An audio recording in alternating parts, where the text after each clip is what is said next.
this sum is sum number 30 from your textbook, illustration 30 from your textbook. Page number कौन सा है? सम number illustration 30 from your textbook. 117. 116? 117. 117. So page number 117, illustration 30. Chalo, let's begin with the sum.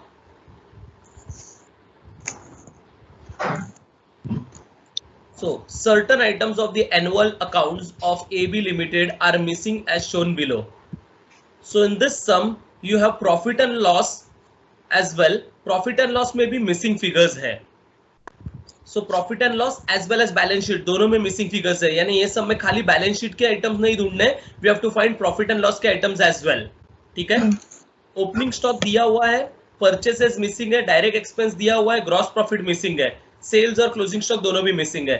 यहाँ पे administrative expenses भी no, interest on debentures दिया हुआ है, provision for tax missing है, नेट प्रॉफिट आफ्टर टैक्स दिया हुआ है, total is missing and credit side में gross profit is missing and commission is given to us as 62,500. So this is the profit and loss account that they have given. As far as balance sheet is concern, balance sheet में share capital is given to us, general reserve is missing, profit and loss account including opening balance. So profit and loss account is given to us 1,34,375.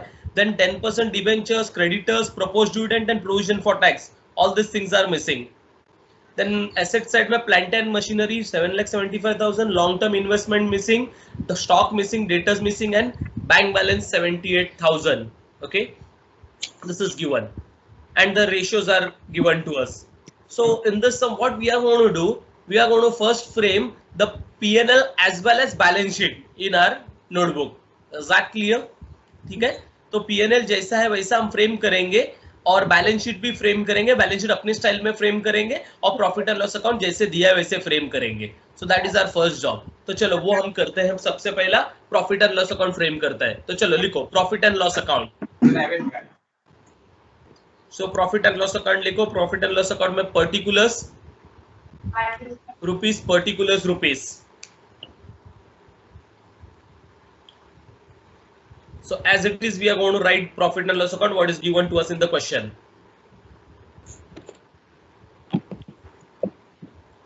I hope you are writing. Yes, sir. So this will be the profit and loss account. This is how it looks. To opening stock, they have given us as 4,37,500. That's opening stock given to us.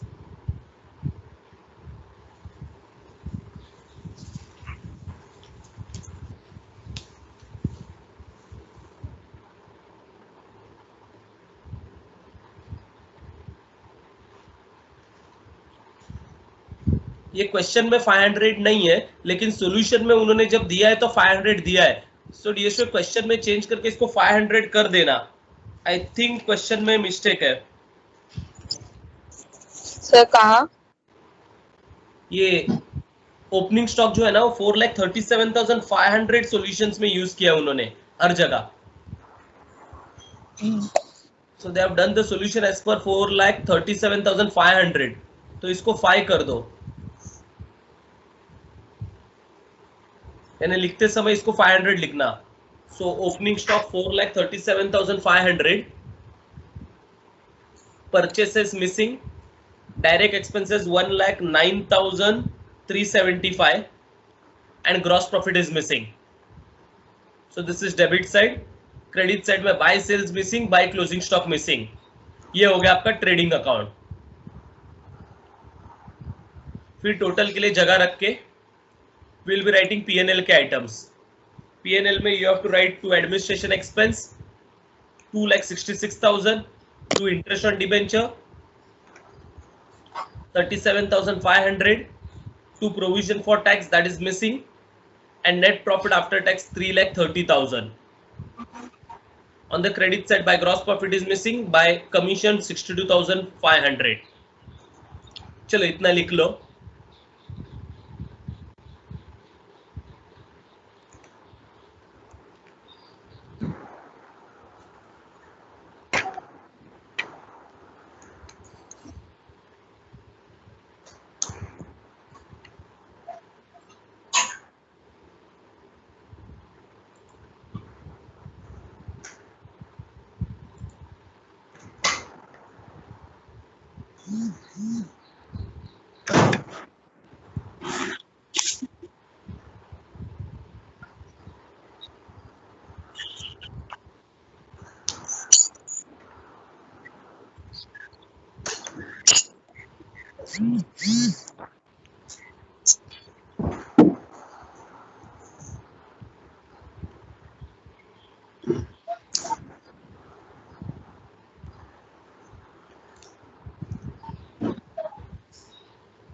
Okay, लिखा है ये stuff? नहीं sir.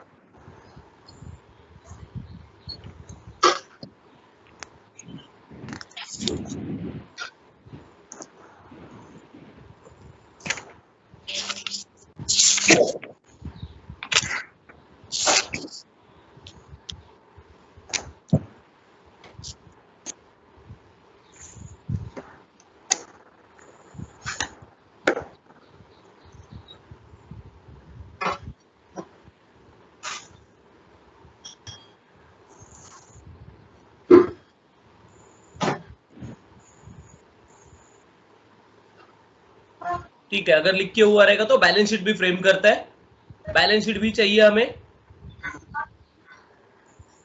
So balance sheet as on 31 March 2014, balance sheet का भी format हमें frame करना है, लेकिन बैलेंस शीट का फॉर्मेट फ्रेम करते समय हम हमारे स्टाइल में बैलेंस शीट का फॉर्मेट फ्रेम करेंगे।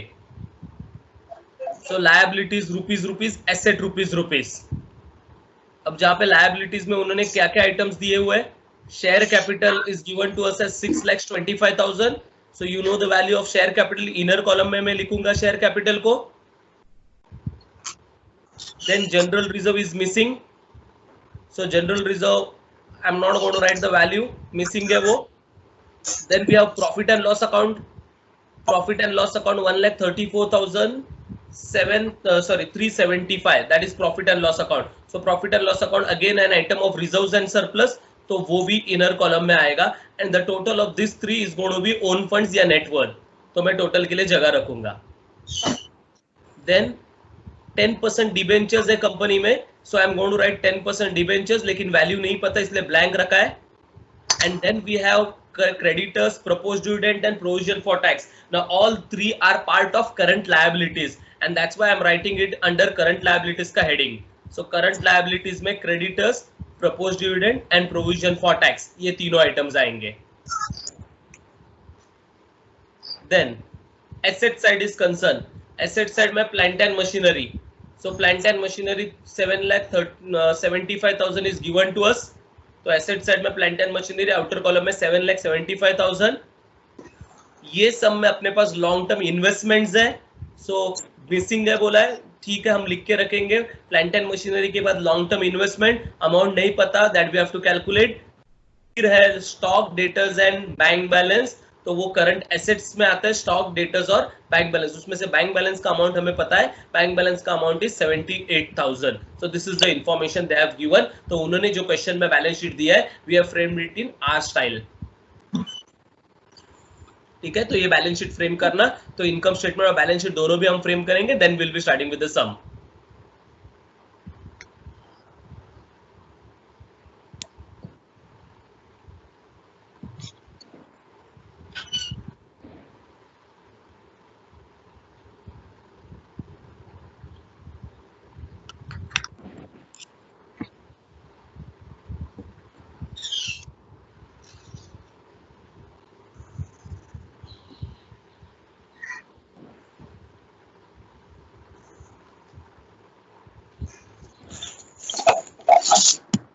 Done? Okay. So we are starting with the sum. I hope so you have written your P&L as well as your balance sheet. So we are starting with the sum. लिखा है ना, हो गया ना? नहीं बाकी है तो। ओके, लिखो जल्दी।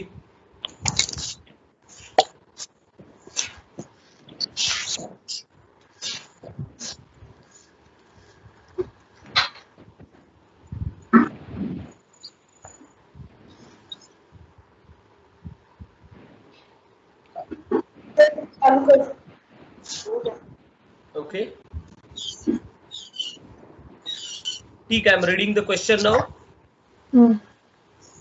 You are required to complete the financial statement with the help of following information. पहला ही रेशियो हमें जो दिया है, that is current ratio. Current ratio is 2:1. Now let us see current ratio solve हो रहा है क्या? Current ratio 2:1 है. Now current ratio का फॉर्मूला है current assets upon current liabilities. We neither have current assets मतलब उसका टोटल, so current assets भी नहीं है and current liabilities भी नहीं है, यानी current ratio सॉल्व नहीं होगा। so current ratio को स्किप करते हैं, वो सॉल्व नहीं होगा फिलहाल। Then come stock turnover ratio is 1.60। Stock turnover ratio का फॉर्मूला है, क्या है formula? COGS upon closing COGS upon stock upon average stock. Average stock, ये सब में, क्योंकि ये सब में हमारे पास ओपनिंग स्टॉक का भी इंफॉर्मेशन है, बराबर है। So in this sum since they have given us P&L, हमारे पास ओपनिंग स्टॉक क्लोजिंग स्टॉक दोनों का इंफॉर्मेशन है, यानी दोनों भी अलग अलग आइटम्स है। That means dear students, in this sum हमको फॉर्मूला में लेना है COGS अपॉन एवरेज स्टॉक। अब उसमें COGS तो हमारे पास है नहीं,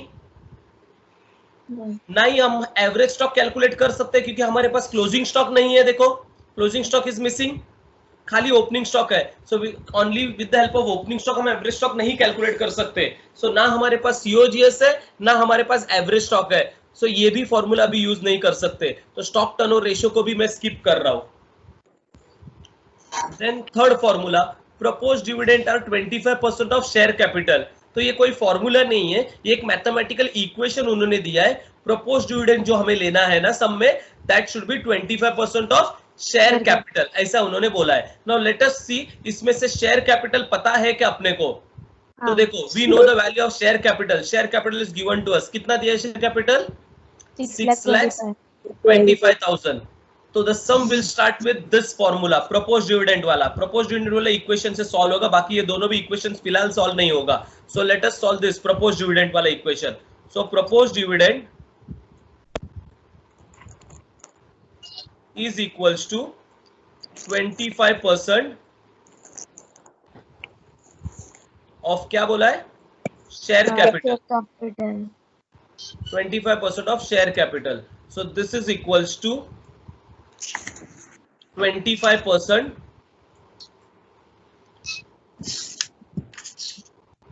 of मतलब into share capital is 6,25,000.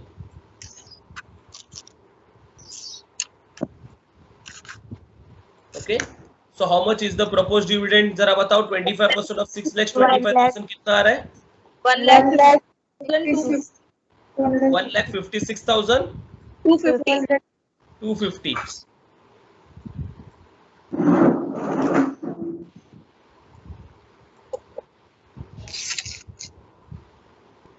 चलो 1,56,250. Now this is the value of proposed dividend. proposed dividend मुझे इधर दिख रहा है, करंट ईयर का ही बोला है, और ये करंट ईयर का ही proposed dividend आया, यानी proposed dividend is a balance sheet item. Income statement में proposed dividend नहीं है, so बैलेंस शीट में ही खाली है. So we are going to write it in the balance sheet. So balance sheet में proposed dividend लिख रहा हूँ करंट लायबिलिटीज में इनर कॉलम में, and the value that we have got is 1,56,250. That is your proposed dividend. I hope this is clear. ठीक है, proposed dividend मिल गया, 1,56,250 हमारा proposed dividend है. Clear? Then proposed dividend solve हो गया. proposed dividend के बाद है, नेक्स्ट है gross profit ratio. gross profit ratio is 50%. so gross profit ratio बोला है 50% है, ठीक है. Now what is the formula for gross profit ratio, जरा बताओ? Gross profit upon gross profit upon sales into 100, बराबर, या gross profit ratio 50% is of sales, बराबर है. So gross profit ratio of sales देने के लिए neither we have gross profit nor we have sales. So ना हमारे पास gross profit है, ना हमारे पास sales है. So दोनों भी नहीं है हमारे पास, gross profit भी नहीं है और sales भी नहीं है, और दोनों भी ना होने के कारण gross profit ratio भी अभी सॉल्व नहीं होगा. तो ये भी मैं स्किप कर रहा हूँ.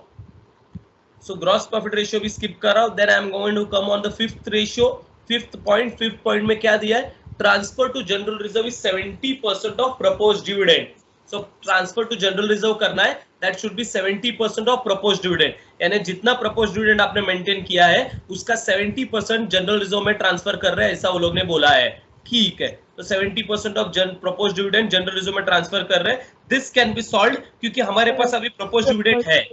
ओके, तो ये इक्वेशन सॉल्व हो सकता है. सो जनरल रिजर्व का वैल्यू है that I have can be calculate because I have no proposed dividend का value. So I am calculating general reserve. तो सेकंड पॉइंट में जनरल रिजर्व कैलकुलेट होगा. General reserve is equals to 70% of proposed dividend. This is what they have given, ठीक है। और proposed dividend ये ऊपर ही ढूंढा है अपन ने, so that will be equals to 70%.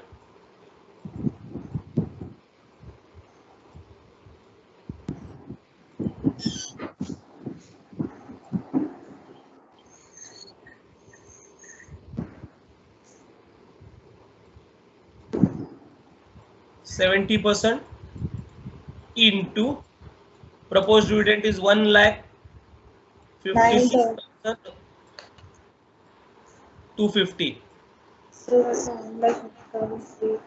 चलो बोलो, हाउ मच इज 70% ऑफ 1,56,250? कितना आ रहा है? 1,09,375. 1,09,375 बराबर है। This is your general reserve, ये जनरल रिजर्व का वैल्यू मिला। अब let us see, general reserve is again a balance sheet वाला आइटम, और उन्होंने ये बोला भी है, देखो इधर, there is no opening balance in general reserve account. There is no opening balance in general reserve account का मतलब होता है जो भी जनरल रिजर्व अकाउंट में है वो सब यही साल का अमाउंट है, क्योंकि कोई भी ओपनिंग बैलेंस नहीं है। Is that clear?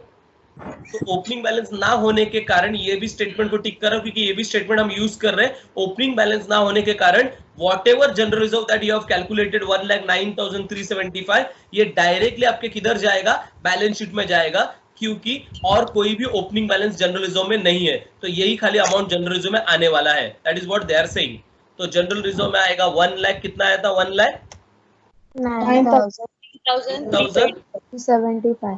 1,09,375 that is your general reserve. और जैसा ही जनरल रिजर्व लिख के हो गया, what I am going to do is I am going to total this 3 और ओन फंड्स कैलकुलेट कर रहा हूँ, क्योंकि देखो मेरे को शेयर कैपिटल है, प्रॉफिट एंड लॉस दिया था और जनरल रिजर्व मैंने ढूंढ लिया, so I can total this and I can calculate my share own funds का अमाउंट। तो it is 6,25,000 plus 1,09,375 plus 1,34,375 and it is coming as 68,750. 8,68,750 बराबर है। So that is your own funds. Own funds भी मिल गया। So now we have own funds with us. Own funds भी मिल गया। तो ये 3 पॉइंट सॉल्व हुआ। चल next point is 6th point. 6 point पे मैं देख रहा हूँ, क्योंकि मैंने 5th पॉइंट अभी सॉल्व किया, 7th भी मैंने यूज किया, तो 6 पॉइंट चेक कर रहा हूँ। 6 पॉइंट बोला है provision for tax is 50% of profit after tax. So provision for tax कितना मेंटेन करने का वो उन्होंने बोला है, कितना परसेंट बोला है? 50% मेंटेन करने का। किसका 50%? Profit after tax. और प्रॉफिट आफ्टर टैक्स अपने पास है, देखो 3,30,000. नेट प्रॉफिट आफ्टर टैक्स अपने पास है 3,30,000 बराबर है। तो डियर स्टूडेंट्स 3,30,000 का 50% अपने को मेंटेन करना है। सो ये भी सॉल्व होगा, ये इक्वेशन भी सॉल्व होगा। So provision for tax is 50% of profit after tax. So let us solve this equation. Provision for tax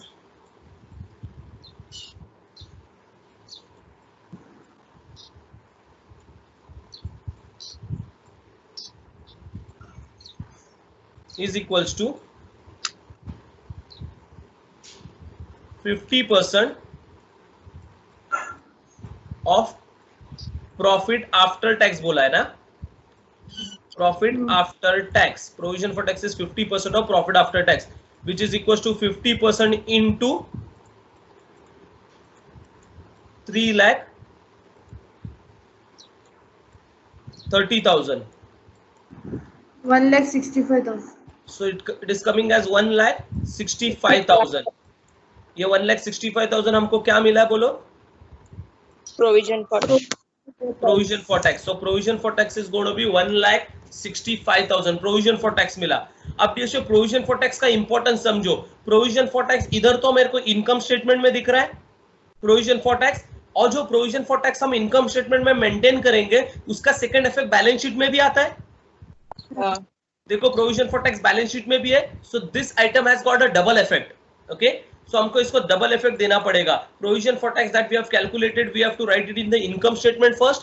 1 lakh कितना? 65,000 बराबर है। So 1,65,000 I am going to write in the income statement first and the same value I'm going to write it in the provision for tax का column क्योंकि उसका second effect आएगा 1,65,000 इसका double effect आता है बुक्स ऑफ अकाउंट्स में. सो इसीलिए provision for tax PNL account में पहले डेबिट करूंगा एंड सेकंड इफेक्ट लायबिलिटी में लिखूंगा. आई hope this is clear. Yes. तो दोनों जगह पे मैंने लिख लिया. प्रोविजन फॉर टैक्स हो गया. जैसे प्रोविजन फॉर टैक्स मैंने इधर प्रॉफिट एंड लॉस में लिखा, देखो एक चीज क्लियर हो गया कि यहाँ पे पीएनएल का ये डेबिट साइड का सारा आइटम्स मुझे मिल गया है. बराबर है. पीएनएल के डेबिट का. Dear student, I am not talking about trading account. Trading account ऊपर है. ट्रेडिंग अकाउंट का टोटल इधर करना है. पीएनएल का डेबिट साइड के सारे आइटम्स मुझे मिल गए. ठीक है. So what I am going to do before I go further, मैं एक काम करूंगा, इनका टोटल को मैं क्लियर करता हूं. Is that clear? So let me total the debit side of PNL. So 2,66,000 plus 37,500 plus 1,65,000 plus 3,30,000. How much is the debit side का total? 7,98,500. So the total is 98,500. 7,98,500. So 7,98,500 is your debit का total. Is that clear? And debit में अगर 7,98,500 है तो same total किधर आएगा बोलो? Credit में. सो क्रेडिट में भी सेम टोटल आएगा. सो क्रेडिट में भी सेम टोटल मैंने लिखा. अब क्रेडिट में जैसे मैंने टोटल ये लिखा, डियर स्टूडेंट्स ध्यान दो, क्रेडिट में ये टोटल लिखने के बाद क्रेडिट में अपने पास खाली एक ही आइटम है. कौन सा? Gross profit. नहीं, एक ही आइटम है ना, कमीशन दिया हुआ है. तो अपने को क्या मिलेगा बोलो क्रेडिट में? ग्रॉस प्रॉफिट बैलेंसिंग फिगर मिलेगा. कैसा मिलेगा? उसको माइनस करके. सो 7,98,500 में से मैं 62,500 डिडक्ट कर रहा हूँ. तो बताओ ग्रॉस प्रॉफिट कितना आ रहा है अपने? 7,36,000. Sir, can you repeat? Madam total 7,98,500 आपका टोटल आया. हाँ. टोटल में से कमीशन लेस करो क्योंकि कमीशन ही एक आइटम है क्रेडिट साइड में. तो टोटल में से कमीशन लेस करेंगे तो अपने को ग्रॉस प्रॉफिट मिल जाएगा. Okay sir. सो ग्रॉस प्रॉफिट अपने को आ रहा है 7,36,000. That is a gross profit. ये मिला सबको ग्रॉस प्रॉफिट? समझा? Yes sir. ठीक है. और ग्रॉस प्रॉफिट जैसे ग्रॉस प्रॉफिट आया, आपको पता है नॉर्मली क्या होता है, ग्रॉस प्रॉफिट ट्रेडिंग में आता है और ट्रेडिंग से हम पीएनएल में लेके आते हैं, ब्रॉट डाउन करता है. लेकिन यहाँ पे अपने को उल्टा आया, अपने को पीएनएल में ग्रॉस प्रॉफिट पता चला. तो same gross profit I am going to take it over here. यही ग्रॉस प्रॉफिट 7,36,000 का मैं ग्रॉस प्रॉफिट के सामने लिख रहा हूँ. So I am going to write, एक बार मुझे ग्रॉस प्रॉफिट मिल गया तो मैं ट्रेडिंग में भी वही लिख रहा हूँ. सो ट्रेडिंग में भी लिख रहा हूँ 7,36,000. This is my gross profit. the same in trading account. ये समझा ना सबको? ठीक है. So this much I can do. मैं और आगे नहीं कर सकता यहाँ पे क्योंकि मेरा परचेसेस मिसिंग है और परचेसेस मिसिंग हो गया, परचेस मिसिंग है और क्रेडिट साइड में सेल्स और क्लोजिंग स्टॉक मिसिंग है. तो मैं इधर तक पहुंच सकता हूँ और मेरा पीएनएल पूरा कंप्लीट हुआ. No dear student, you know this is part of PNL. ये पूरा पीएनएल है, ये नीचे पूरा पीएनएल है. Now this is PNL. ये PNL कंप्लीट हो गया मेरा. बराबर है. And this is trading. Trading बाकी है. सो ट्रेडिंग कंप्लीट करना है, लेकिन मुझे ग्रॉस प्रॉफिट का वैल्यू पता चल गया. So this is what we have to do over here. ठीक है. अब मैं रेशियोज पे वापस जा रहा हूं. लेट अस सी कौन से रेशियोज है अभी. रेशियो 8th रेशियो मैं 7 तक आ चुका था. 8th ratio creditor turnover ratio. Creditor turnover ratio क्या है बोला है? On purchase and closing creditors. ये तो क्रेडिटर टर्नओवर रेशियो का फॉर्मूला क्या आएगा? ऑन परचेसेस मतलब क्रेडिटर टर्नओवर रेशियो का फॉर्मूला आएगा परचेस अपॉन क्रेडिटर्स. बराबर. So purchase upon creditor. Let us check. ये परचेसेस ही मिसिंग है. देखो मिसिंग है ना परचेसेस. ठीक है, परचेस मिसिंग है. जरा क्रेडिटर्स चेक करता है तो क्रेडिटर्स भी मिसिंग है. So neither we have purchases nor we have creditors. मतलब हम creditor turnover ratio भी यूज नहीं कर सकते. ठीक है.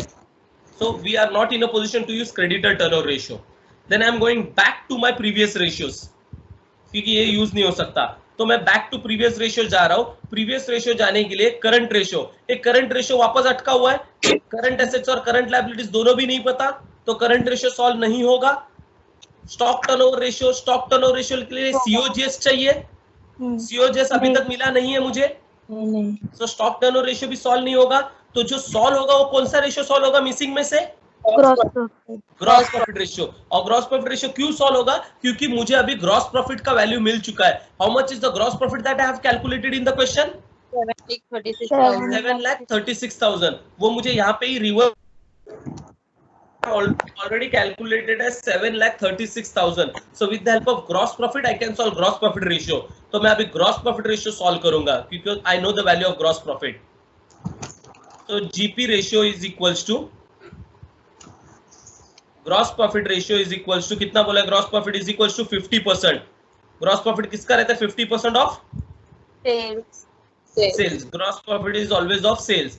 So gross profit is 50% of sales. अब डियर स्टूडेंट यहाँ पे मुझे ग्रॉस प्रॉफिट पता है, so I am going to substitute the value of gross profit. बोलो ग्रॉस प्रॉफिट कितना पता है मुझे? 7,36,000. 7,36,000 is your gross profit. So 7,36,000 is equals to, तो इक्वेशन में रिपीट कर रहा हूँ खाली सब्स्टिट्यूशन करके, ग्रॉस प्रॉफिट को ग्रॉस प्रॉफिट का वैल्यू लिख रहा हूँ, इज इक्वल्स टू के नीचे इज इक्वल्स टू 50% ऑफ, मतलब इनटू सेल्स मिसिंग है तो sales I am going to write sales itself. अब क्या करेंगे? ये 50% किधर जाएगा बोलो? सर आंसर 50% नीचे आएगा। So this is going to be 7,36,000 divide by 50%, divide by 50% या अपॉन 50%, या 14,72,000 is going to be sales. Yeah. So sales कितना मिला? Sales is equals to 14,72,000. 14 lakh. So sales is equals to 72,000. 72,000. Yeah. ये मिला आपको sales का value, बराबर है? Yes. तो I am going to write sales. ठीक है, सेल्स अभी मैं लिखूंगा क्योंकि मेरे पास P&L भी है। So I am going to write the value of sales. तो सेल्स का वैल्यू 14 लाख कितना? 72,000. So that's the value of sales that I'm going to write. और आपको एक चीज पता है, जैसे ही सेल्स मिला हम लोग सबसे पहले काम क्या करते हैं? COGS. Very good. तो that you have to remember. Sales मिल गया वो तो मैंने ऊपर लिख लिया, लेकिन सेल्स के साथ मैं COGS भी कैलकुलेट करता हूँ। सो let me calculate the value of COGS. So therefore COGS will be equals to, what is the formula for calculating COGS? Sales minus gross profit. So this is equals to 14,72,000. ये है sales minus gross profit. Gross profit कितना है? 7,36,000. तो फिर मेरे ख्याल से COGS भी 7,36,000 आएगा। 7,36,000 क्योंकि वो ग्रॉस प्रॉफिट 50% था ना, तो COGS भी 50% आएगा, यानी COGS भी 7,36,000 आएगा। आई hope this is clear. Yes. सो हमको COGS मिला। अब COGS कहीं भी इधर लिखना नहीं है क्योंकि कॉस्ट ऑफ गुड्स सोल्ड यहाँ पे कहीं भी नहीं आएगा। So I am not going to write COGS anywhere in my trading account. ठीक है, बट COGS मुझे काम में आएगा रेशियो सॉल्व करने के लिए। कौन सा रेशियो सॉल्व करने के लिए COGS काम में आएगा बोलो मुझे? स्टॉक टर्नओवर रेशियो, क्योंकि stock turnover ratio is dependent on COGS, बराबर है? स्टॉक टर्नओवर रेशियो सॉल्व करने के लिए COGS काम में आएगा। स्टॉक टर्नओवर रेशियो का वैल्यू दिया 1.6, बराबर। सो let me use that to calculate COGS to calculate stock turnover ratio. So stock turnover ratio is given to us as 1.6, बराबर है? Then I am substituting the formula for stock turnover ratio. Therefore, stock turnover ratio is COGS upon average stock. ये सब में average stock आएगा, closing stock नहीं आएगा, average stock आएगा, because ये सब में हमारे पास ओपनिंग स्टॉक और क्लोजिंग स्टॉक दोनों का भी वैल्यू है. So average stock is equal to 1.6. बराबर. सीओजीएस का वैल्यू हमको कितना मिले? 7 लाख. 36,000. सो 7,36,000 upon average stock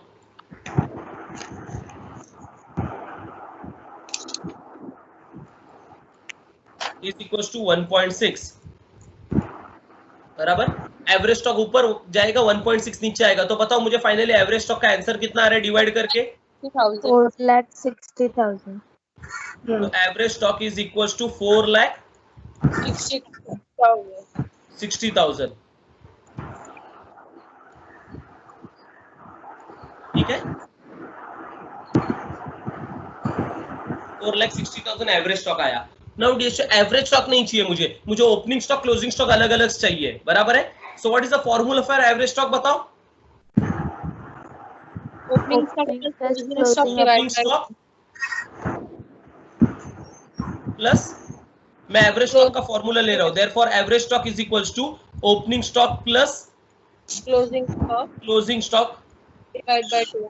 divide by 2. जैसे एवरेज स्टॉक आया, I am going to use the formula for average stock. Opening stock plus closing stock divide by 2 is equals to 4,60,000.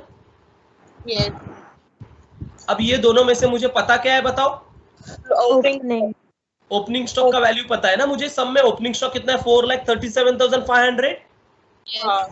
So I know the value of opening stock. Opening stock is 4,37,500. ये opening stock है. बराबर है. Plus closing stock मुझे नहीं पता, so I'm going to write closing stock as it is. Plus closing stock upon 2 is equals to 4,60,000.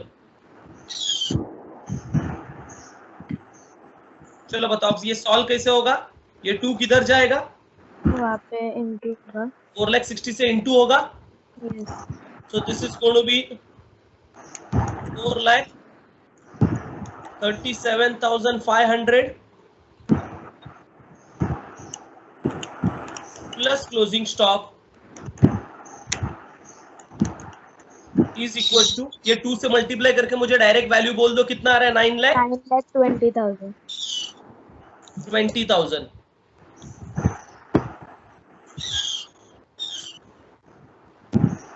$9,20,000. 2 से direct multiply करके answer बोल दिया.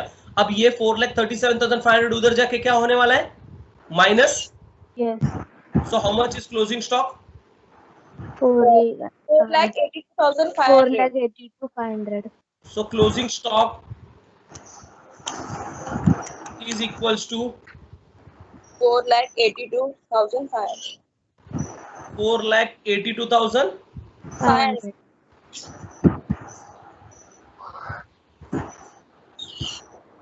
82,500. This is going to be your closing stock. तो हमें closing stock भी मिल गया 4,82,500. चलो क्लोजिंग स्टॉक जाके लिखता हूं. अब ये क्लोजिंग स्टॉक के बारे में भी याद रखने का. क्लोजिंग स्टॉक अपन 11 से सीखते आ रहे हैं. क्लोजिंग स्टॉक का डबल इफेक्ट जब भी फाइनल अकाउंट्स बनाते हैं. क्लोजिंग स्टॉक का 2 इफेक्ट किधर आते हैं बताओ? एक एक trading account credit side Trading account में और balance. दूसरा balance sheet balance assets. Sheet assets. बराबर. तो पहला ट्रेडिंग अकाउंट क्रेडिट साइड में लिख रहा हूं closing stock. Closing stock I have calculated as 4 lakh कितना? 82,500. 1,500. So this is closing stock 4,82,500. 4,82,500 is your closing stock का वैल्यू. बाहर शायद कचरा हो रहा है. बराबर. और यही क्लोजिंग स्टॉक का सेकंड इफेक्ट किधर आएगा? बैलेंस शीट में. Yes. करंट एसेट्स के वहां पे स्टॉक लिख रहा हूं 4,82,500. So this is closing stock again. बराबर है. उसका डबल इफेक्ट लिखा. क्लोजिंग स्टॉक 2 जगह पे आएगा. आई hope this is clear. Sir, can you repeat again? Average madam stock. Closing stock आया आपको? नहीं Sir, सर, वो 920 कैसे आया?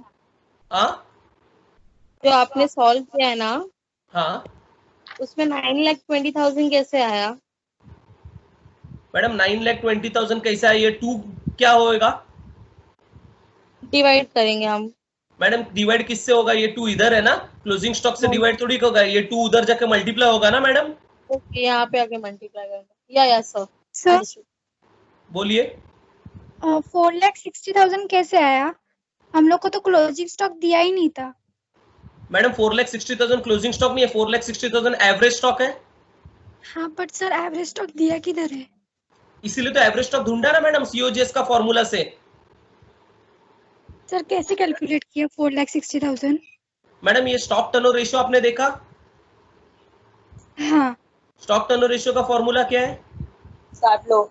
COGS upon average stock. तो सीओजीएस अपन एवरेज स्टॉक मैंने लिया 1.6।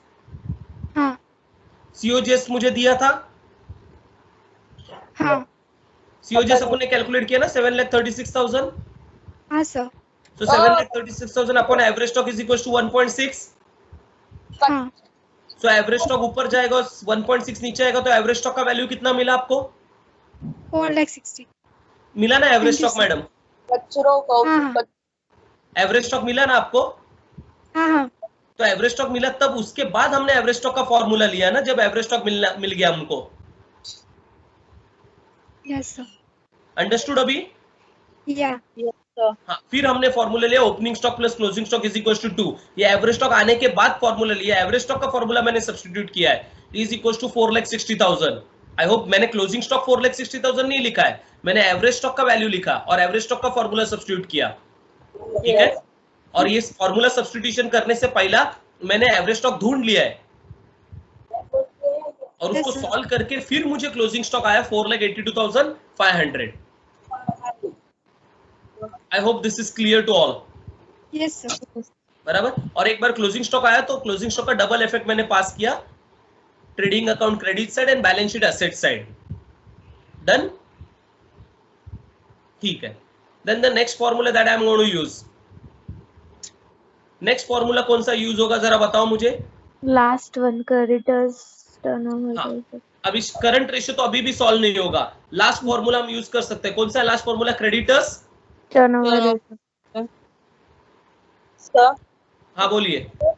सर परचेजेस हमने नहीं ढूंढा। नहीं ढूंढा है। मैडम ढूंढता हूँ ना, पहला क्रेडिटर टर्नओवर रेशियो देख रहा हूँ, बता रहा हूँ ना मैं उनको। Creditor turnover ratio is purchases upon closing stock closing creditors, तो उसके लिए अपने को परचेसेस चाहिए हाँ और परचेसेस चाहिए तो देखो we are now in a position to calculate purchases, क्योंकि बाकी सब आइटम्स अपने को मिल गया क्रेडिट वाला सेल्स आने के बाद। So now we are in a position to calculate purchases, ये जो मिसिंग है। अब ये कैसे कैलकुलेट करेंगे? तो डीएसओ क्रेडिट साइड का हम टोटल करेंगे। क्रेडिट साइड का टोटल कितना आ रहा है बताओ? 14,72,000 प्लस 4,82,500, ये क्रेडिट साइड का टोटल है। कितना आ रहा है?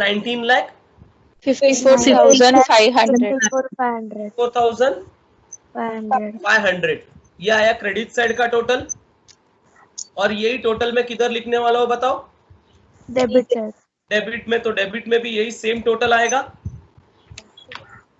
तो जो क्रेडिट में टोटल है वही टोटल हमने डेबिट में लिखा, और डेबिट में ये बाकी सब आइटम्स माइनस होंगे और अपने को परचेस मिलेगा। अब बाकी सब मतलब कौन से आइटम्स माइनस होंगे जरा बताओ? ओपनिंग स्टॉक, ओपनिंग स्टॉक भी माइनस करोगे, क्योंकि स्टूडेंट्स क्या गलती करते पता है? स्टूडेंट गलती से खाली ये दो आइटम माइनस करके इधर लिख देंगे, that will be the mistake, ठीक है। तीनों भी आइटम माइनस होंगे क्योंकि तीनों का टोटल 19,54,500 है, तो तीनों आइटम माइनस करो। सो 19,54,500 में से पहला हम क्या माइनस करेंगे? 7,36,000। फिर हम डिडक्ट करेंगे 1,09,375। फिर हम डिडक्ट करेंगे 4,37,500। चलो बोलो कितना बचा? 6,71,625 बराबर है। तो ये हमको परचेसेस का वैल्यू आया है। सो परचेसेस आया 6,71,625 और परचेसेस आ चुका है, तो हम लोग ये वाला फॉर्मूला यूज कर सकते हैं क्रेडिटर टर्नओवर रेशियो का। Clear with this? परचेसेस हमने ढूंढ लिया, that was a balancing figure that we have calculated. So purchases हमने बैलेंसिंग करके ढूंढ लिया। So now we are in a position to calculate this ratio. चलो ये वाला रेशियो सॉल्व करते हैं, क्रेडिटर टर्नओवर रेशियो। इधर ही बाजू में सॉल्व कर रहा हूं मैं। Creditor turnover ratio is equals to 10:2. 10:2 बोला है, Yeah. 10:2. ठीक है, सो क्रेडिटर टर्नओवर रेशियो का फॉर्मूला भी उन्होंने बोला है, क्रेडिटर टर्नओवर रेशियो का फॉर्मूला है purchase upon Creditor. Creditor is equals to 10:2 मतलब 10/2 विच इज नथिंग बट, मैं इसको छोटा कर सकता हूं, 2 1 और 2 5 बराबर है कि नहीं?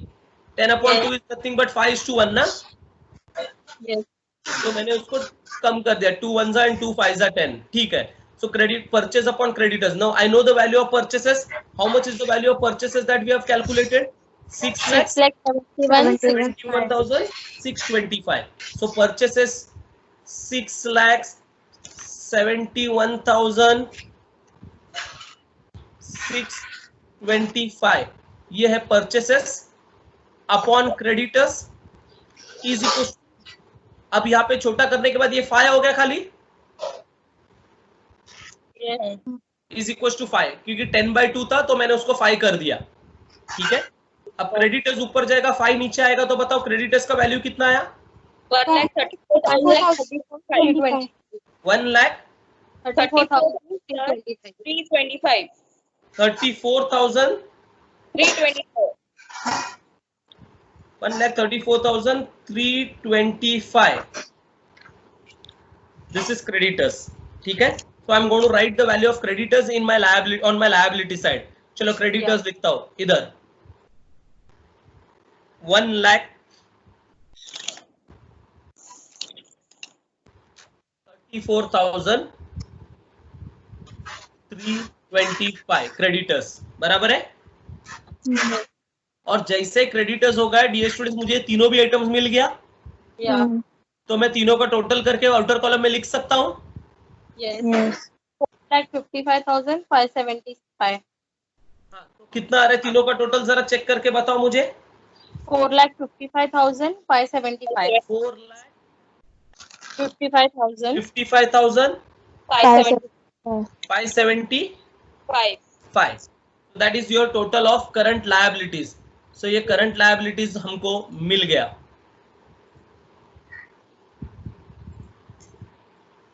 ठीक We'll है, also get the total of liabilities now. current No, no. liabilities। Pending. हाँ madam, No, sir. so we have the current total of current liabilities. अब current liabilities का total मिल गया, that means we are in a position to calculate current ratio now. Yes.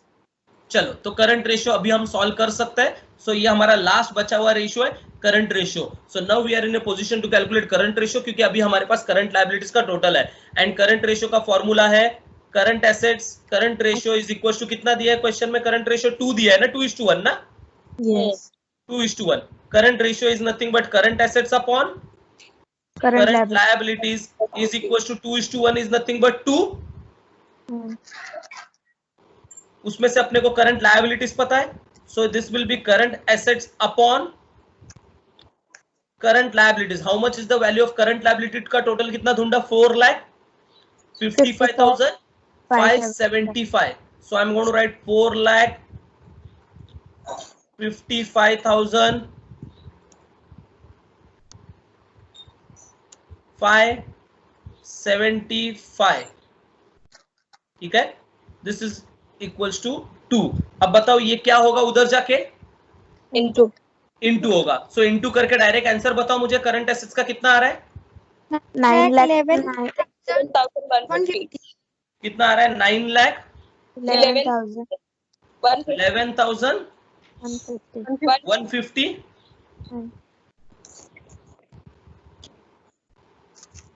बराबर है, मिला current asset 9,11,150। Yes. चलो current assets मिल गया, तो current assets मतलब करंट एसेट्स का टोटल में आउटर कॉलम में लिख रहा हूं, 9,11,000 कितना था, 150। ठीक है, जैसे ये मिला मुझे रिवर्स में डेटर्स मिलेगा। Yes. चलो दोनों को डिडक्ट करते हैं तो डेटर्स मिलेगा। सो 9,11,150 माइनस 78,000 माइनस 4,82,500। बोलो कितना आया, 3,50,650. 3,50,650 बराबर है. Yes. So this is debtors. मेरे सारे रेशियोज खत्म हो गए Yes. Yeah. बराबर है. और देखने गया तो मेरा पीएनएल पूरा क्लियर हो गया. पीएनएल मतलब PNL is divided into 2 parts बराबर है. मेरा ट्रेडिंग भी कवर हो गया और PNL. पीएनएल भी कवर हो गया. व्हेन वी से PNL means trading and PNL both. ठीक है. सो ट्रेडिंग और पीएनएल दोनों भी मेरा कवर हो गया. बैलेंस शीट अभी तक मेरा क्लियर नहीं हुआ है बराबर, क्योंकि बैलेंस शीट में लायबिलिटी साइड में एक आइटम मिसिंग है हाँ. और एसेट साइड में भी इन्वेस्टमेंट मिसिंग है Yes. बराबर है. दोनों साइड में एक एक आइटम मिसिंग है. अगर कोई तो एक साइड में आइटम मिसिंग होता तो मैं बैलेंस करके कैलकुलेट कर पाता, Yeah. लेकिन यहाँ पे तो दोनों भी साइड में आइटम मिसिंग है तो मैं बैलेंसिंग तो कर नहीं सकता. ओके. सो दोनों में से एक आइटम तो ढूंढना पड़ेगा ताकि मुझे दूसरा मिल जाएगा बैलेंसिंग फिगर करके. So I have to calculate either I have to find 10% debentures or I have to calculate how much is investment बराबर है. Yes, sir. लेकिन देखने गया तो सारे रेशियोज खत्म हो गए. Yes. चलो तो बताओ कैसे हम यहाँ पे सॉल्व कर पाएंगे. अभी 10% इन डिबेंचर्स फाइंड आउट कर सकते हैं क्योंकि इंटरेस्ट ऑन डिबेंचर्स पीएनएल में दिया है 30%. Very good. सो 10% डिबेंचर्स हम फाइंड आउट कर सकते हैं क्योंकि हमारे पास इंटरेस्ट ऑन डिबेंचर है. देखो इंटरेस्ट ऑन डिबेंचर है ना इधर. Yes. So interest on debenture होने के कारण हमारे पास इंटरेस्ट ऑन डिबेंचर होने के कारण हम 10% डिबेंचर्स का वैल्यू कैलकुलेट कर सकते हैं क्योंकि 10% डिबेंचर्स का इंटरेस्ट हमें पता है. कितना इंटरेस्ट बोलो? 37,500. तो डिबेंचर कितना? That is the question and that is what we are going to solve. तो अभी रेशियो का जरूरत नहीं है. यहाँ पे थोड़ा लॉजिक यूज करके हमको सॉल्व करना है. कोई रेशियो नहीं दिया था उन्होंने. यहाँ पे यही लॉजिक यूज करना था कि पीएनएल भी दिया है. पीएनएल देने के कारण हमको इंटरेस्ट ऑन डिबेंचर पता है. तो मैं एक सिंपल फॉर्मूला यहाँ पे लिख रहा हूं इंटरेस्ट ऑन डिबेंचर का. इंटरेस्ट ऑन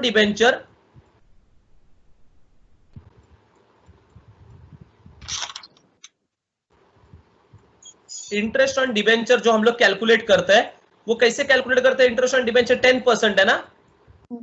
10% किसका कैलकुलेट करने वाले हम? Interest on debenture 10% of debentures. This is the mathematical equation of interest on debenture. How to calculate interest on debenture? So interest on debenture is basically calculated at the rate of 10% on debentures. ठीक है. उसमें से interest on debenture का value हमें already पता है. कितना interest on debenture बताओ? 37,500. So we know the value of interest on debenture 37,500. Sir, answer 3,75,000. बराबर है. Is equals to 10% of debenture मतलब इनटू डिबेंचर. डिबेंचर हमें कैलकुलेट करना है. चलो बोलो ये 10% किधर जाएगा? वो साइड डिनोमिनेटर में आएगा. So it will be like 37,500 upon 10%. Upon 10% is equal to debenture. चलो देयरफॉर डिबेंचर बोलो कितना आएगा? 3,75,000. Debenture will be equal to 3,75,000. Understood all of you? Yes. चलो डिबेंचर मिल गया 3,75,000. मैं जाके डिबेंचर का वैल्यू सब्स्टिट्यूट कर रहा हूं. मुझे डिबेंचर मिल गया. सो let me right the value of debenture 3,75,000 debenture. और जैसे ही डिबेंचर मिल गया हमारा लायबिलिटी साइड में सारे आइटम्स हमको मिल गए. एसेट में एक चीज मिसिंग है, लॉन्ग टर्म इन्वेस्टमेंट. वो तो अभी हम ढूंढ सकते हैं by balancing the balance sheet. ठीक है. तो चलो लायबिलिटी साइड का टोटल कर रहा हूं. तो पहला है 8,68,750. वो 6,25,000 हमने ऑलरेडी टोटल करके आउटर कॉलम में लिखा है, इसलिए directly I am starting with the outer column का टोटल. 8,68,750 plus 3,75,000 plus 4,55,575. सो बोलो कितना आ रहा है बैलेंस शीट का टोटल? 16,99,325. 1,99,325 बराबर है. हाँ Yes. ठीक क्या आया बैलेंस शीट का टोटल, और ये सेम टोटल मैं कहाँ पे लिखने वाला हूँ? सही। ये सेम टोटल मैं एसेट साइड में लिखूंगा। Yes. अब एसेट साइड में उसमें से कौन से आइटम लेस करना है बताओ मुझे। Plant and machinery. 9,11,150 माइनस 7,75,000। चलो बोलो कितना बचा है? 13,175. 13,175 is what Which is we our are balance. getting by calculating this. 13,175 ये बैलेंसिंग फिगर मिल रहा है, and this is nothing but your long term investment. Understood all of you? Yes. ठीक है, यानी P&L भी सॉल्व हो गया और बैलेंस शीट भी पूरा सॉल्व हो गया। आई hope this is clear. Yeah. ये थोड़ा लेंथियर सम है जिसमें पूरा फाइनेंशियल स्टेटमेंट बनाना है, यानी P&L और इनकम बैलेंस शीट दोनों भी बनाना था यहाँ पे।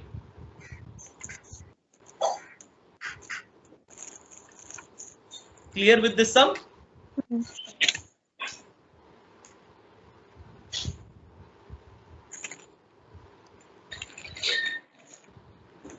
I hope this is clear.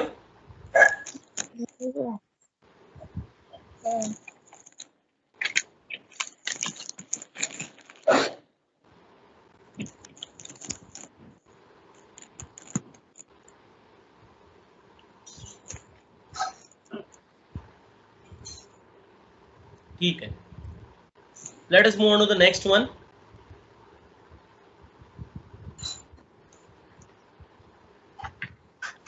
Next sum illustration number 9 मेरे नोट्स में, और आपके टेक्स्ट बुक में ये 36. वाला सम है 36 पेज नंबर 125. इलस्ट्रेशन 36।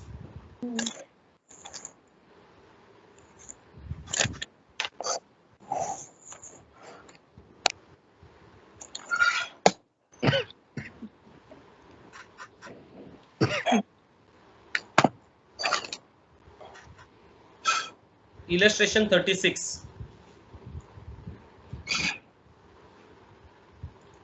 चलो मिला सबको?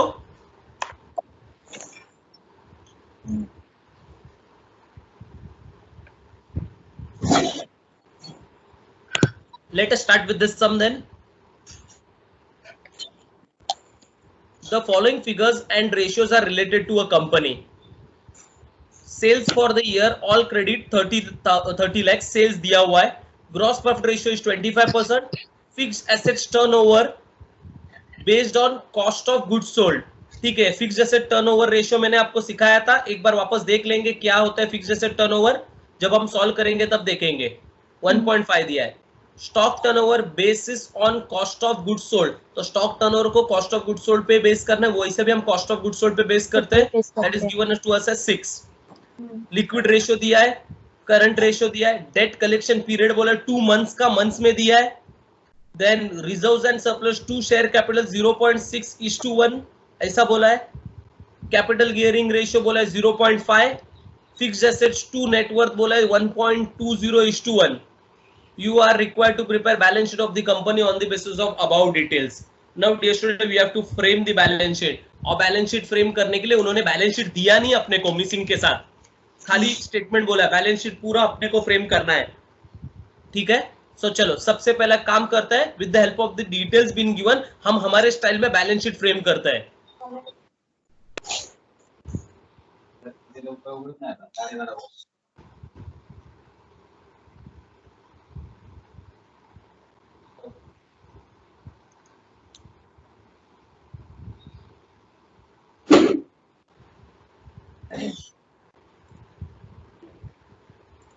सो आप लोग भी बैलेंस शीट फ्रेम करो।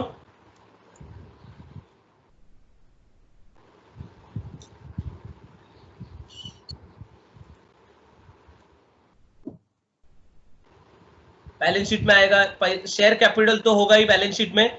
सो शेयर कैपिटल का वैल्यू मिसिंग है, तो share capital is missing.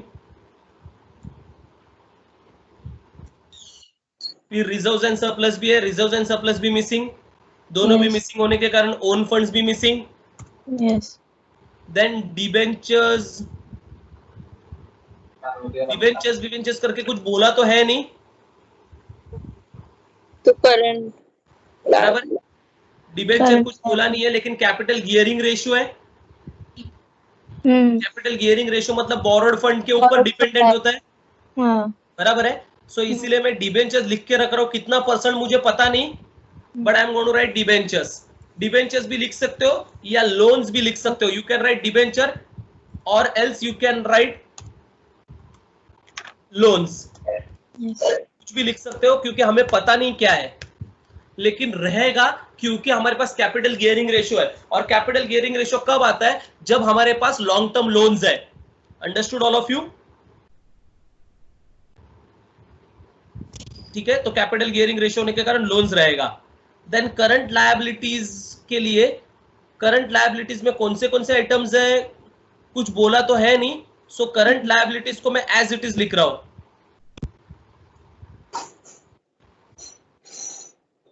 So current liabilities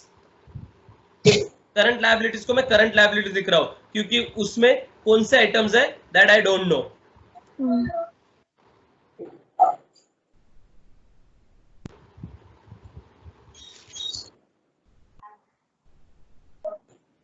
current liabilities. Then comes fixed assets. Fixed assets है. फिक्स्ड एसेट टर्नओवर रेशियो मतलब फिक्स्ड एसेट्स है, लेकिन फिक्स्ड एसेट्स का वैल्यू कितना है, क्या है, वो हमको पता नहीं है. सो फिक्स्ड एसेट्स को मैं ब्लैंक रख रहा हूं. देन फिक्स्ड एसेट्स के बाद करंट एसेट्स में डेटर तो दिख रहा है, स्टॉक भी दिख रहा है, बराबर है. और डेटर स्टॉक रहेगा तो फिर बैलेंसिंग फिगर क्या रहेगा बताओ? कैश और बैंक बैलेंस. तो वो भी लिख के रख रहा हूं. ठीक है, चलो. सो डेटर्स फिक्स्ड एसेट्स में, सॉरी करंट एसेट्स में डेटर्स होगा. डेटर्स तो ही, स्टॉक है, तो फिर तीसरा आइटम में लिख के रखूंगा कैश एंड बैंक बैलेंस लिख के रखूंगा. अगर ये सब में कैश एंड बैंक बैलेंस नहीं रहेगा तो मुझे वो आइटम में कुछ नहीं मिलेगा, तो मैं डैश डाल दूंगा बाद में, लेकिन फिलहाल मैं लिख के रख रहा हूं for the purpose of format of balance sheet. Is that clear? So with the help of the question हमने बैलेंस शीट फ्रेम किया. ये सम थोड़ा डिफिकल्ट होता है ऐसे वाले सम्स, क्योंकि है ना जो सम में उन्होंने बैलेंस शीट फ्रेम करके दिया है वो सम में हमको क्लियरली दिखते क्या है क्या नहीं है. ऐसे सब में अपने को ढूंढना पड़ता है कि क्या है और क्या नहीं है, और उसके हिसाब से अपने को बैलेंस शीट फ्रेम करना पड़ता है. क्लियर? सो बैलेंस शीट हमने फ्रेम कर लिया. Now let us start with solving the ratios. सबसे पहला जो उन्होंने पॉइंट दिया है that is sales for the year 30 lakh. चलो सेल्स का इंफॉर्मेशन अपने पास है, ठीक है. तो सेल्स का इंफॉर्मेशन है, तो सेल्स के इंफॉर्मेशन से हम कौन सा रेशियो सॉल्व कर पाएंगे बताओ? Gross profit ratio. चलो let us solve gross profit ratio. 25% बोला है. So gross profit ratio is equals to 25% of क्या बोलो? Sales. Gross profit is equals to 25% of sales. So that is equals to 25% into sales. Sales का value कितना दिया है question में? 30 लाख. तो 25% into 30 लाख. बोलो कितना है 25% into 30 लाख? 7,50,000. 7,50,000.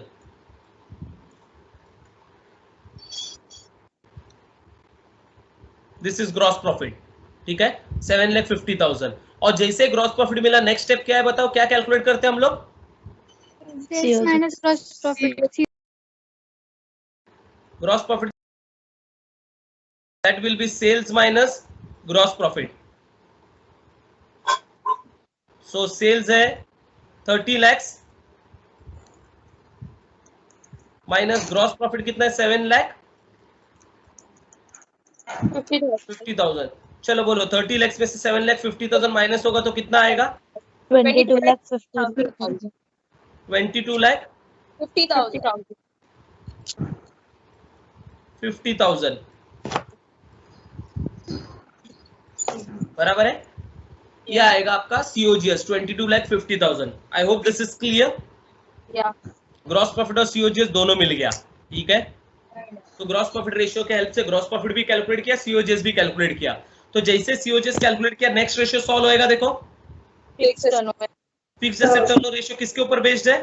COGS. सीओजीएस। तो fixed asset turnover ratio is equal to 1.5 है, ठीक है। सो let me write down fixed asset turnover ratio. तो fixed assets turnover ratio is equals to 1.5,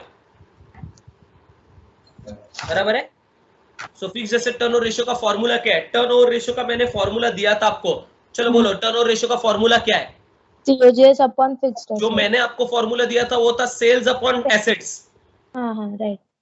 बराबर है। सेल्स अपॉन एसेट दिया था क्योंकि टर्नओवर मतलब सेल्स, तो सेल्स अपॉन एसेट दिया था। लेकिन ये सब में उन्होंने क्लियरली बोला है सेल्स नहीं कंसीडर करना है। क्या कंसीडर करना है? COGS. सीओजीएस। तो बेस्ड ऑन सेल्स नहीं बोला है, based on cost of sales बोला है, ठीक है। So what will be the formula for this sum? So fixed asset turnover ratio will be COGS upon fixed assets upon fixed asset, क्योंकि ये fixed asset turnover ratio बोला है। So upon fixed asset लेंगे is equal to 1.5। याद रखो turnover ratio में sales या turnover ऊपर आता है, लेकिन ये सब में सेल्स के बदले हम सीओजीएस ले रहे हैं because they have specifically said us कि सीओजीएस लेना है। ओके चलो सीओजीएस का वैल्यू हमें पता है, कितना है सीओजीएस का वैल्यू बोलो? 22,50,000. 22,50,000 upon fixed assets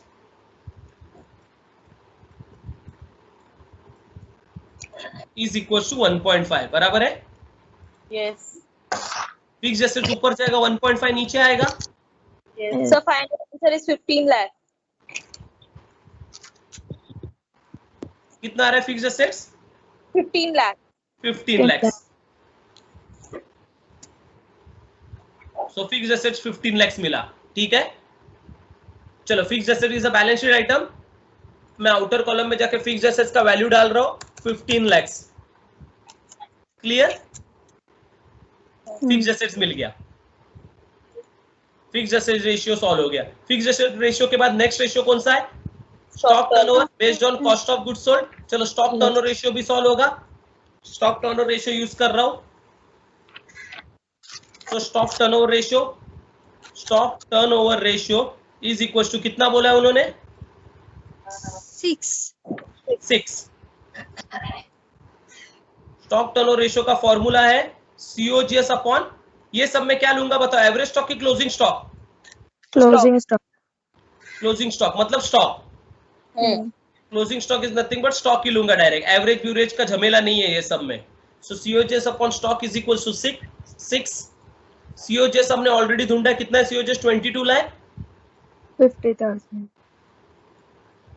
50,000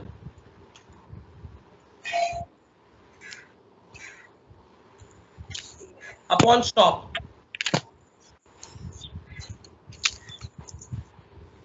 3,75,000. Is equal to 6। चलो स्टॉक कितना है? 6 डिवाइड होएगा ना? Yes. Yes.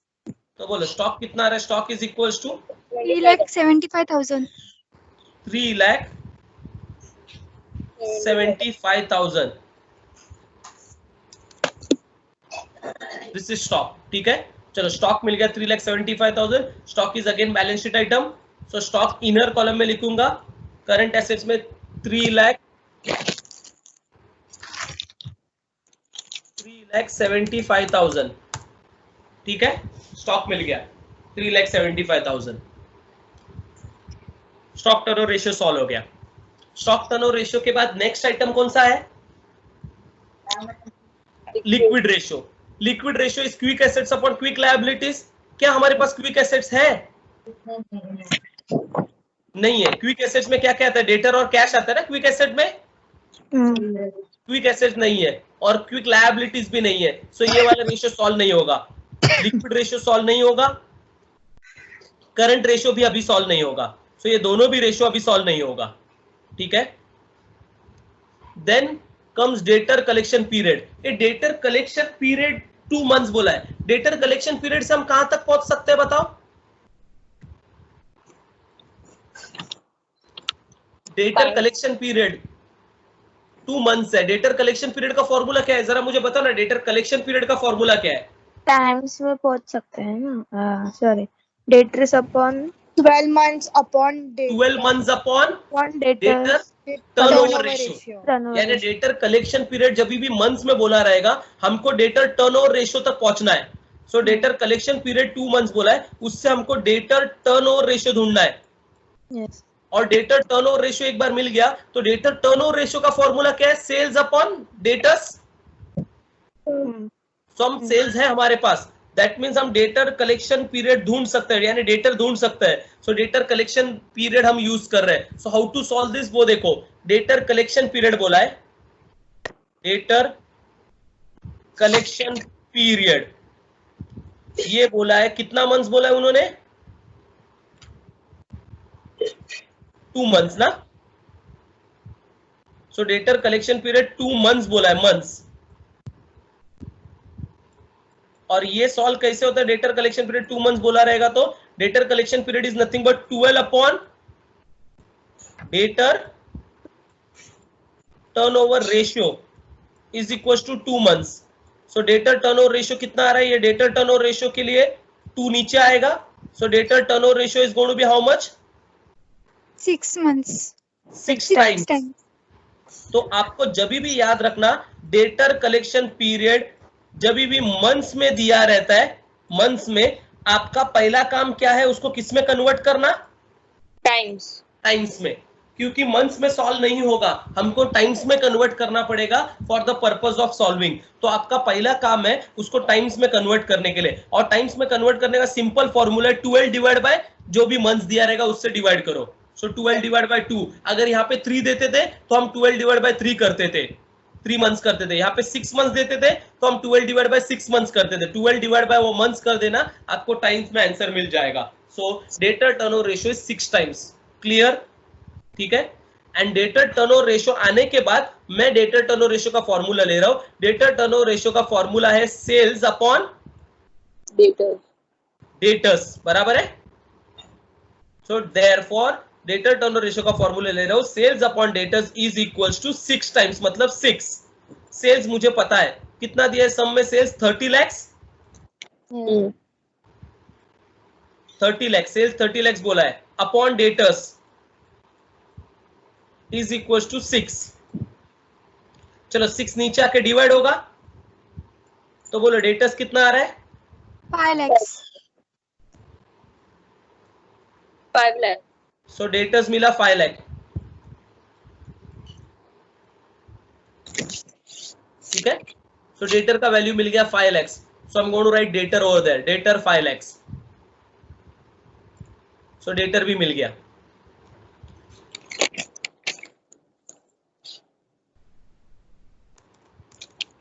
डेटर 5 lakhs, ठीक है।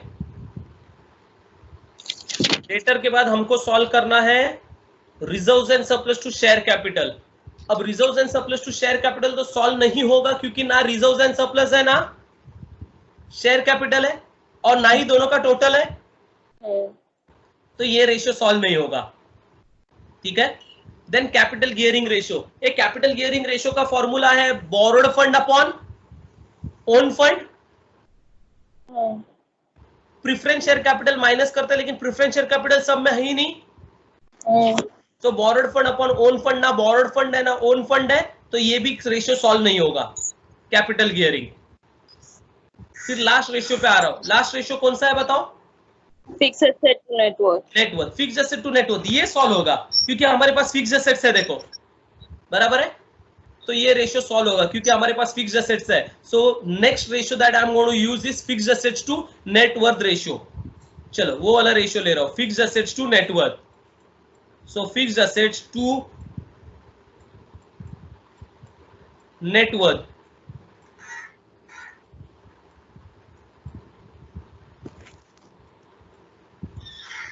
कितना बोला है fixed assets to net worth? Fixed assets to net worth उन्होंने दिया है, कितना है 1.2। Fixed assets to net worth 1.2। So this is nothing but fixed assets upon net worth, बराबर है कि नहीं? 2 मतलब अपॉन ना,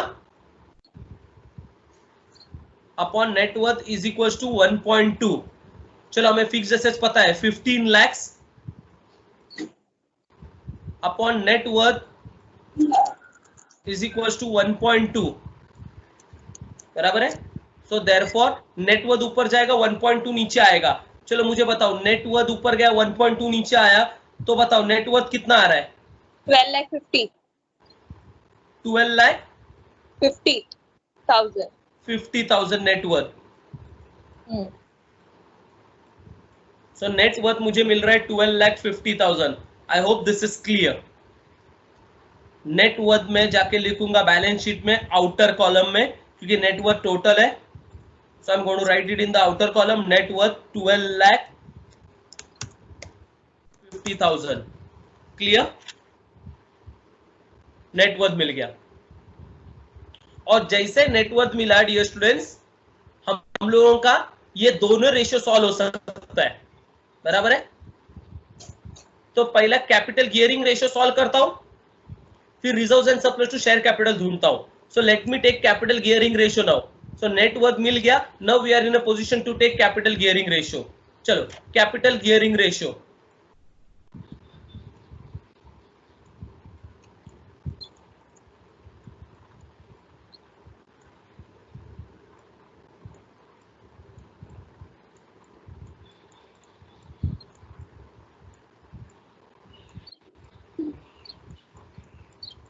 कितना बोला है कैपिटल गियरिंग रेशियो? 0.6 0.6 ना? 0.6 की 0.5? 0.5 0.5 capital gearing ratio is 0.5।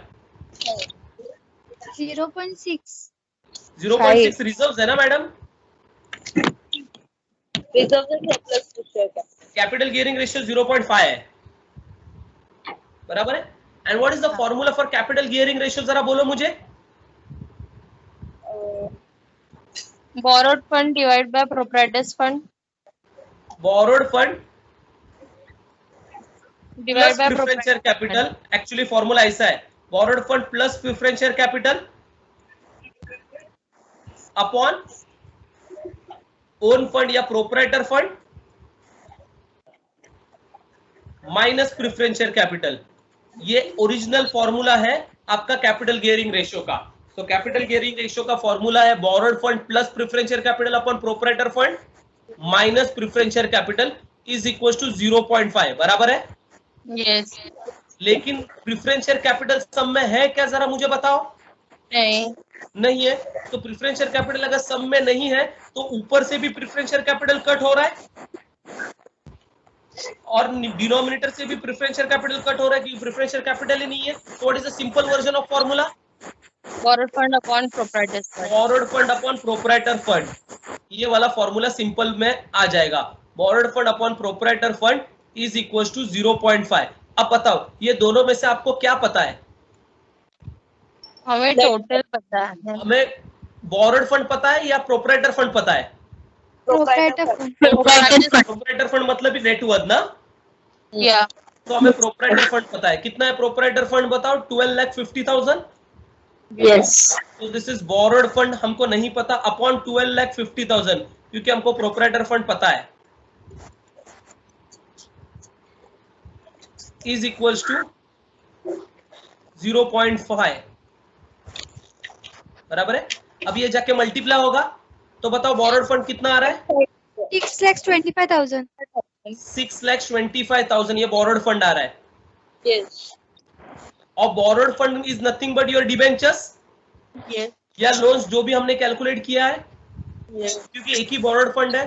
So debenture बोलो या लोन बोलो, सो वो अपने को मिल गया। So I am writing it in the outer column, debenture या लोन 6,25,000 ये अपने को मिल गया, बोरोड फंड है ये। I hope this is clear. या ये वाला रेशियो सॉल्व हो गया कैपिटल गियरिंग। अब कैपिटल गियरिंग के बाद मैं सॉल्व कर रहा हूँ reserves and surplus to share capital, ये वाला सॉल्व कर रहा हूँ। रिजर्व्स एंड सरप्लस और शेयर कैपिटल दोनों मिल जाएगा मुझे कितना कितना है with the help of this ratio, बराबर है। ठीक है, Yes. तो now I am using reserves and surplus to share capital, क्योंकि मेरे पास दोनों का टोटल भी है। So I am in a position to solve this ratio. ये पहले भी अपन ने बहुत बार किया है, तो वापस एक बार सॉल्व करता है। Reserves and surplus to share capital 0.6. Is equals to कितना है 0.6 है ना वो Yes. Is to 1. तो रिजर्व्स एंड सरप्लस 2 मतलब अपॉन. सो इसका फॉर्मूला क्या आएगा therefore reserves and surplus upon share capital upon share capital is equal to 0.6 is to 1 मतलब 0.6.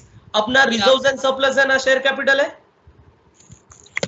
दोनों भी नहीं है और दोनों भी नहीं रहेगा तो अपने को किसी एक को x देना है. बोलो किसको x लूं? Share capital. शेयर कैपिटल को let share capital be x. x. तो शेयर कैपिटल को x ले तो रिजर्व्स एंड सरप्लस कितना आएगा? Reserves and surplus upon x. x is equals to 0.6. Therefore 0.6 is equal to Therefore reserves and surplus बोलो कितना आएगा? Reserves and surplus will be equals to 0.6x. 0.6x. बराबर है? Yes. ठीक है. और मुझे सॉल्व करने के लिए दोनों का टोटल चाहिए था. दोनों का टोटल है क्या मेरे पास? Yes. हाँ, कितना है दोनों का टोटल? 12,50,000. तो बताओ मैं इक्वेशन क्या बनाऊंगा सॉल्व करने के लिए x को? Share capital. Share capital Capital plus reserves and surplus Equals is to equals to own funds. बराबर है ना? यही इक्वेशन बनेगा. शेयर कैपिटल मैंने कितना एज्यूम किया है बताओ? 0.6. नहीं शेयर है. कैपिटल x है ना या प्लस रिजर्व्स एंड सरप्लस कितना मिला है मुझे? 0.6x. 0.6x is equal to own fund कितना था? 50,000. 12,50,000. बराबर है? तो ये Yes. ऐड होगा. चलो 1.6x. x मतलब 1x तो ये कितना आएगा? 1.6x is equal to 12,50,000. Yes. So x बोलो कितना आ रहा है? डिवाइड होगा ना? 12,50,000 divided by 1. 7,81,250. डायरेक्ट आंसर बोलो मुझे कितना आ रहा है? 7,81,250. 7,81,250. 250. यह है x. x मतलब क्या बताओ मुझे? share Share capital. capital. तो शेयर कैपिटल मिला. कितना मिला शेयर कैपिटल? 7,81,250. 250. चलो जैसे शेयर कैपिटल मिला मैं जाके शेयर कैपिटल लिखने वाला हूं तो मुझे रिजर्व्स भी मिल जाएगा. सो let me right share capital. तो मुझे रिवर्स में रेशियो भी मिल जाएगा, सॉरी रिजर्व्स भी मिल जाएगा. 4,68,750. 7 लाख कितना आया था? 7,81,250. तो मुझे रिजर्व्स भी मिल जाएगा. बोलो रिवर्स में रिजर्व्स कितना आ रहा है? 750. 68,750. 4,68,750. This is going to be my reserves का वैल्यू और दोनों का total 12,50,000. I hope this is clear. समझा इतना? Yes. ठीक है. अब अपने पास जो दो रेशियोज बचे हैं, कौन से दो रेशियोज बचे हैं बताओ सॉल्व करने के लिए? Current and liquid. Current ratio और लिक्विड रेशियो दोनों बचे हुए हैं. बराबर है ना? और अपने को दोनों को साथ में सॉल्व करने आता है. Yes. हमने सीख चुके हैं ये कॉम्बिनेशन सॉल्व करने का, दोनों को साथ में करंट और लिक्विड रेशियो को. Yes. तो चलो वही वाला फॉर्मूला यूज करते हैं. यहाँ पे ही लिख रहा हूं, दोनों को साथ में सॉल्व करता हूं. क्या है सॉल्व करने के लिए? पहला मैं करंट रेशियो लूंगा. बोलो करंट रेशियो कितना बोला? Current ratio is equals to कितना दिया है? करंट रेशियो 1.5:1 ना? Yes. करंट रेशियो का फॉर्मूला है current assets upon Current liability. Current liabilities is equals to 1.5.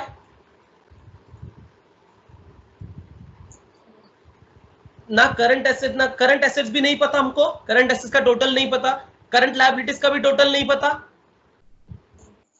दोनों का भी टोटल नहीं पता. तो हमें एक्स लेना है. बोलो किसको एक्स लूं?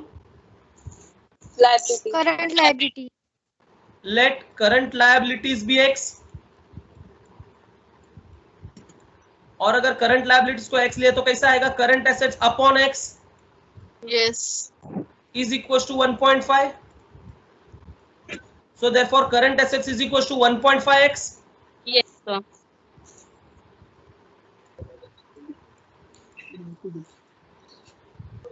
तो करंट एसेट्स मिल गया Yes, sir. और करंट लायबिलिटीज भी हमने एक्स एज्यूम किया है. अब हम लोग लिक्विड रेशियो यूज करते हैं बी पार्ट में. ये दोनों रेशियो को साथ में सॉल्व करते हैं. So liquid ratio is nothing but quick ratio. कितना बोला है लिक्विड रेशियो? 1:1. 1:1 बोला है. Yes. Is equal to 1:1. Liquid ratio का फॉर्मूला क्या है? Liquid ratio is nothing but quick ratio. Formula है quick assets upon quick liability. Quick liabilities is equal to 1:1 मतलब 1. Yes. अब बताओ इसका ट्रांसफॉर्मेशन क्या करते हो बताओ जरा. Current asset minus non quick asset. So the transformation is current assets minus non-quick assets upon Current liability minus non-quick liability. current liabilities minus non-quick liabilities is equals to 1. चलो current assets minus बोलो non-quick asset में कौन सा वाला item आता है? Stock. Prepaid expenses. तो current assets minus stock prepaid expense आता है लेकिन सम में है नहीं. So I am not writing prepaid expense. तो current assets minus stock. Current liabilities में माइनस कौन सा आइटम आता है? Bank overdraft. लेकिन बैंक ओडी है ही नहीं तो मैं लिख नहीं रहा हूं. खाली करंट लायबिलिटीज है ना. So I am not writing anything because bank OD है ही नहीं. Is equal to 1. Is that clear? Understood with this? So we don't have current liability इसलिए बैंक ओडी नहीं लिख रहा हूँ. सॉरी नॉन क्विक लायबिलिटी नहीं इसलिए बैंक ओडी नहीं लिख रहा हूँ. So let me substitute the values. बोलो करंट एसेट्स कितना मिला था मुझे? 1.5x बराबर ना. करंट एसेट्स 1.5x मिला है ना मुझे. यस. माइनस स्टॉक मैंने कैलकुलेट किया था. How much is the value of stock जो मुझे मिला है? 3,75,000. तो स्टॉक इज 3,75,000. ये स्टॉक मिला है मुझे अपॉन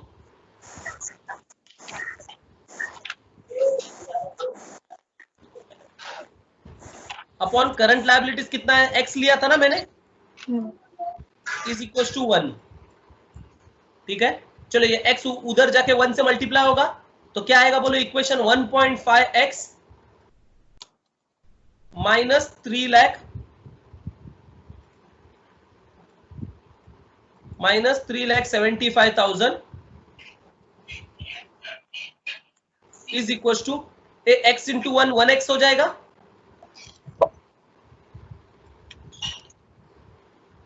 अब ये दोनों आपस में जगह बदलेगा. ये इधर आएगा और ये उधर जाएगा. सो क्या आएगा बोलो 1.5x माइनस 1x या x is equal to 3,75,000. 0.5x. तो 0.5x. Sir, 7,50,000 is answer. Is equal to 3,75,000. चलो बोलो कितना है x का वैल्यू? 7,50,000. x मतलब क्या? Current liability. x मतलब करंट लायबिलिटीज है. So current liabilities is equal to 7,50,000.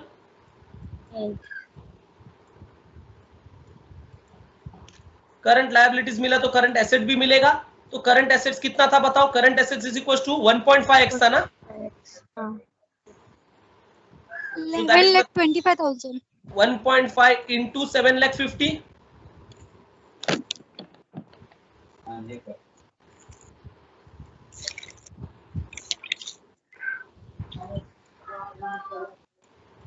बोलो कितना आ रहा है current assets? 11,25,000.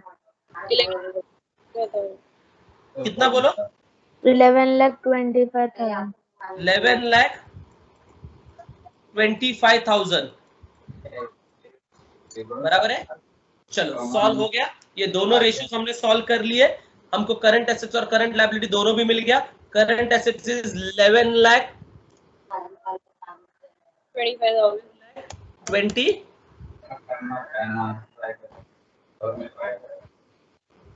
11 lakh 25,000 current assets. और अगर ये 11 लाख 25 तो कैलकुलेट द कैश बैलेंस। चलो 11 लाख 25 में से 2,50,000. 2,50,000. कितना आ रहा है? 2 लाख 50,000. 2,50,000 cash balance. एंड इधर करंट लायबिलिटीज भी हमको मिल चुका था। कितना था करंट लायबिलिटीज? 70,000. 50,000। टोटल करते हैं बैलेंस शीट का 28,75,000. 28,75,000। Yeah. और यहाँ पे भी सेम टोटल आ रहा है क्या?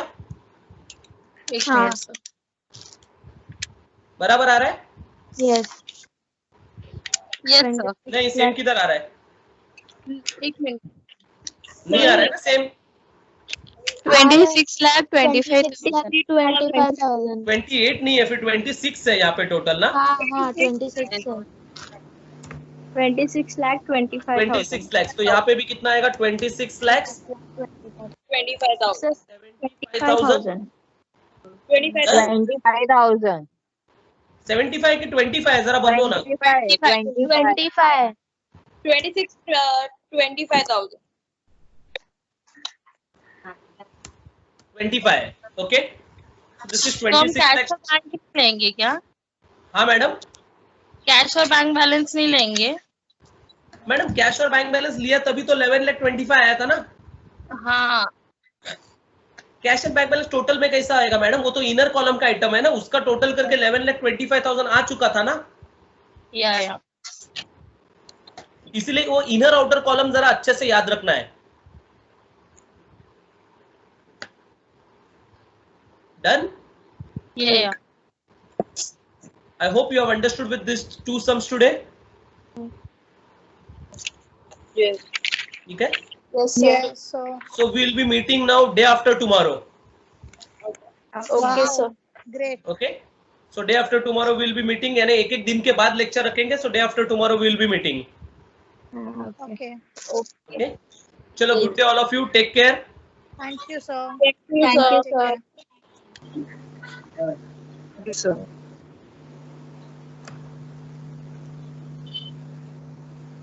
So